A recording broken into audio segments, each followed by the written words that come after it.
السلام علیکم۔ ایپیسوڈ 3 دو صدمے۔ زندگی کبھی کبھی اتنی خاموشی سے بدلتی ہے کہ انسان کو احساس بھی نہیں ہوتا، کبھی ایک ہی لمحے میں سب کچھ چھین لیتی ہے۔ زینب کی زندگی بھی اب ایک ایسے موڑ پر آ چکی تھی جہاں خوشیاں جیسے راستہ بھول گئی تھی، بچیاں جوان ہو رہی تھیں، گھر کے حالات ویسے ہی تھے، مگر وقت نے سب کو برداشت کرنا سکھا دیا تھا۔ پھر ایک دن آیا، وہ دن آیا جس نے سب کچھ بدل دیا۔ زینب کی طبیعت کافی عرصے سے خراب رہنے لگی، مگر ہمیشہ کی طرح اس نے اپنی تکلیف کو چھپا لیا۔ گھر کے کام کون کرے گا، بچوں کا کیا ہوگا، یہی سوچ کر خاموش رہتی، مگر بیماری خاموش نہیں رہتی۔ اور پھر ایک صبح جب سورج اپنی روشنی پھیلا رہا تھا، اس گھر کی روشنی ہمیشہ کے لیے بجھ گئی۔ زینب اس دنیا سے چلی گئی، گھر میں کہرام مچ گیا، بچیاں بلک بلک کر رو رہی تھیں، بیٹے سہمے ہوئے ایک کونے میں کھڑے تھے، اور سلیم پہلی بار ٹوٹ گیا تھا۔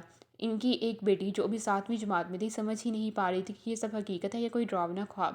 امی اٹھ جائیں پلیز امی، وہ بار بار یہی کہتی، مگر اب کوئی جواب آنے والا نہیں تھا۔ ماں کا سایہ سر سے اٹھ جائے تو دنیا کتنی ویران ہو جاتی ہے، یہ اس دن سب نے محسوس کیا، مگر دکھ ابھی ختم نہیں ہوا تھا۔ صرف 4 مہینے گزرے تھے، گھر ابھی پہلے صدمے سے سنبھل بھی نہ پایا تھا کہ ایک اور خبر نے سب کو ہلا کر رکھ دیا۔ زینب کی ایک بیٹی جس کی شادی کو بھی 6 ماہ ہوئے تھے، وہ بھی اس دنیا سے چلی گئی۔ یہ خبر سن کر جیسے وقت رک گیا۔ یہ کیسے ہو سکتا ہے، یہ ہر زبان پر یہی سوال تھا۔ ایک ہی گھر میں 4 مہینوں کے اندر 2 جنازے اٹھے تھے۔ اب یہ گھر گھر نہیں رہا، یہ دکھوں کی ایک خاموش داستان بن چکا تھا۔ وہ بیٹی جو سب کچھ دیکھ رہی تھی اب اندر سے ٹوٹنے لگی تھی۔